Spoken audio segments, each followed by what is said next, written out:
So, are you ready to dive into crypto in 2025? We've got a ton of interesting stuff to unpack today. You guys sent in some really cool articles, market predictions, policy changes, even some chatter about these potential breakout coins. It's going to be fun. Yeah, the crypto world is always changing, right? It's like every week there's some new headline, some new tech, or some coin that's like going through the roof. So much is happening. Exactly. And one thing that's really been on my radar lately is this kind of like this back and forth between the US and the EU on how to regulate this whole thing. One of the articles you sent really digs into that. Yeah, for sure. I mean, it's super interesting to see how these two major players are kind of approaching crypto so differently. Like, on one hand, you've got the EU with their MiCAR regulations, which they just rolled out at the end of last year. Basically, they're trying to treat crypto, especially those stable coins like traditional banking, which makes sense to a degree. Right. So the EU is going for that more like a controlled kind of approach, trying to bring crypto into the existing system. And then on the flip side, you've got the US under the new Trump administration. And they're taking a very different stance. Totally. They're like, no way to central bank digital currencies, CBDCs. They see it as a threat to the US dollar's power. But at the same time, they're super into private sector blockchain solutions, so it's kind of like a mixed bag. It's like they're saying no to government-controlled digital money, but heck yeah, to letting the free market run wild with blockchain. It's a bold strategy. You got it. And it's a strategy that could really shake things up globally. Like, imagine if the US, because of this like hands-off approach, becomes the main hub for crypto innovation. That could shift the balance of power in a big way. That's a super interesting point. But even though they're coming at it from different angles, it seems like the US and the EU do agree on some things, like tightening regulations on stuff like money laundering in the crypto world. And from what I read, the EU's plan for their own digital euro, their CBDC, is facing some pushback and might get delayed. Yeah, it seems like there's some common ground, even though they're taking different paths to get there. But here's where it gets really interesting. Even with all these regulations coming from the EU, US-based stablecoins are still dominating their market. Like, we're talking 90% market share. Whoa, 90%. That's insane. So could this actually like force the EU to maybe reconsider their approach, maybe move a little closer to the US model? That's the question, isn't it? Could this stablecoin dominance put pressure on the EU to kind of find some middle ground with the US on crypto regulations? We'll have to wait and see.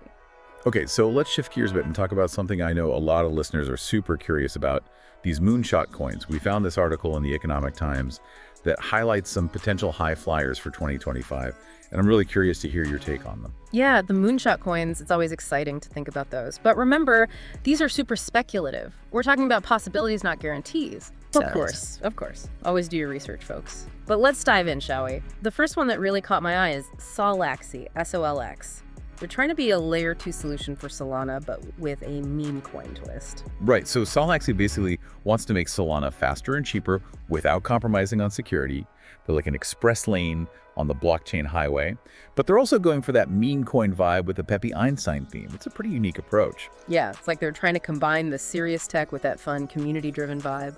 And then you've got Wall Street Pepe, or WEPE.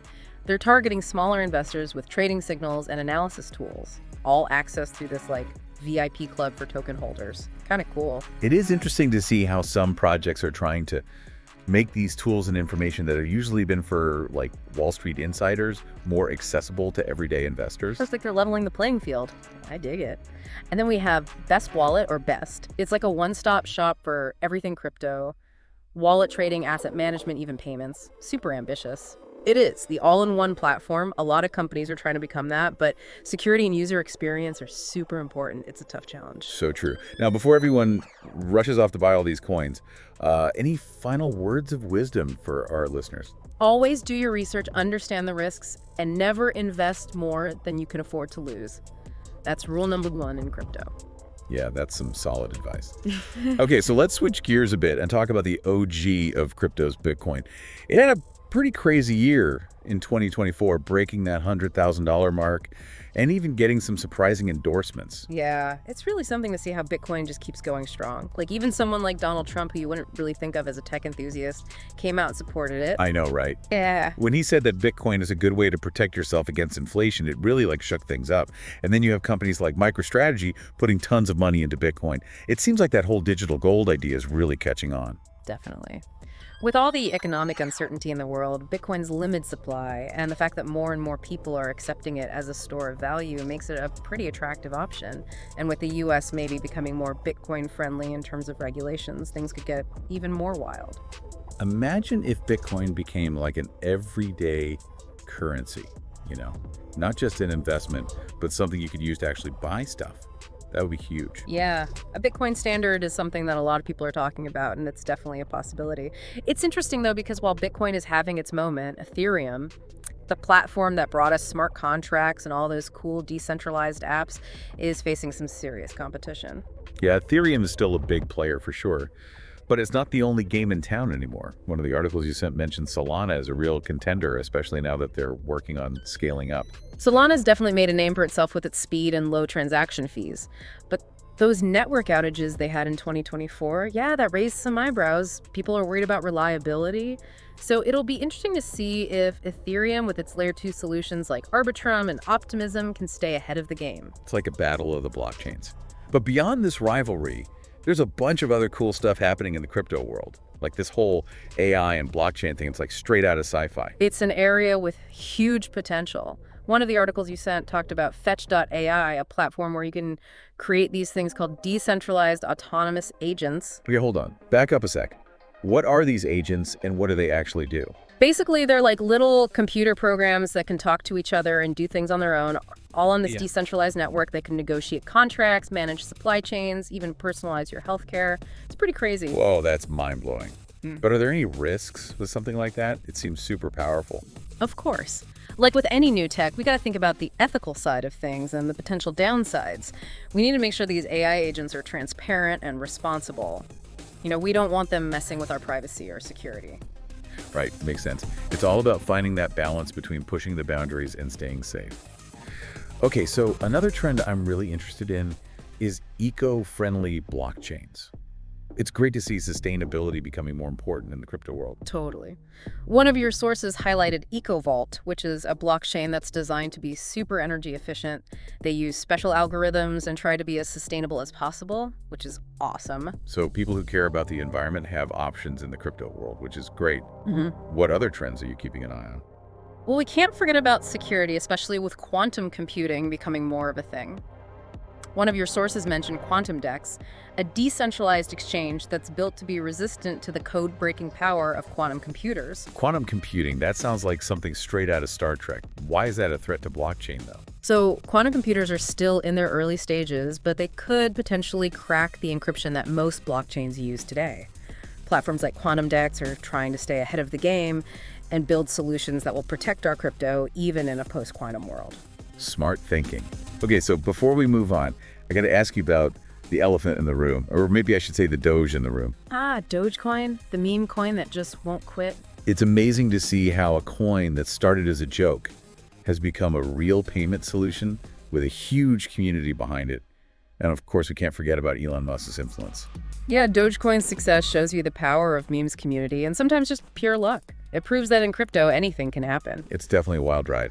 So with all these regulations, new tech, and meme coins flying around, what are some things our listeners should keep in mind? I think the most important thing is to be both curious and careful when it comes to crypto.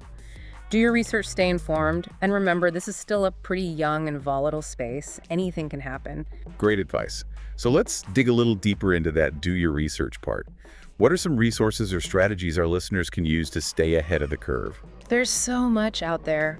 Reputable crypto news sites, podcasts, educational platforms that offer deep dives into blockchain tech. It's all about finding what works for you and staying curious. It's like drinking from a fire hose sometimes, Yeah. So much information, so many opinions. How do you even filter through all the noise and find the stuff that actually matters? Yeah, it's definitely easy to get overwhelmed. One thing I always tell people is to focus on understanding the core technology of blockchain and the problems it's trying to solve. If you get that, then you can look past all the hype and really evaluate the projects and trends that are out there. So basically look beyond the headlines and figure out what's really going on. Exactly. And don't be afraid to question your own assumptions. This whole crypto world is about disrupting things, innovating. What seems impossible today could be totally normal tomorrow. That's what makes it so exciting. It keeps you on your toes, that's for sure. Right. So thinking about the future of crypto, what are some of the big questions that are still out there? What keeps you up at night? That's a good question. One thing that I find super interesting is how blockchain is going to integrate with the real world. We've talked about payments, supply chains, but it goes way beyond that. Imagine blockchain for voting or identity verification or even creating new ways to govern ourselves. The possibilities are kind of crazy. It's like we're just getting started. Yeah. But with all this potential comes a lot of uncertainty, too. What are some of the roadblocks that could slow crypto down? Scalability is a big one. Can these blockchain networks handle millions or even billions of users and transactions? That's a huge challenge. And then there's the whole regulatory landscape, which is always changing and can be a real pain for crypto businesses. Yeah, regulation is a big one. It's like governments are still trying to wrap their heads around this whole crypto thing. Definitely. It's a tough balancing act, you know? Too much regulation could stifle innovation, but too little could create instability and risk. Finding that sweet spot is going to be crucial. It's a tightrope walk for sure. So before we wrap up, I got to ask you a personal question. What gets you most excited about the future of crypto? What are you looking forward to? You know what really excites me is the potential for blockchain to give power back to individuals and create a world that's more fair and decentralized. Imagine a financial system that anyone can access no matter where they live or what their background is. Imagine having more control over your own data and your online identity. That's the kind of future that blockchain could build. That's a pretty inspiring vision. It's not just about the tech itself, but about the good it can do in the world. Exactly. And that's what keeps me passionate about this space. It's not just about making money, it's about building something better. Well said. I think that's a great place to leave it. Thanks so much for taking us on this deep dive into the world of cryptocurrency. It's been a pleasure. To all our listeners out there, keep exploring, keep learning, and as always, do your own research. Until next time, happy investing.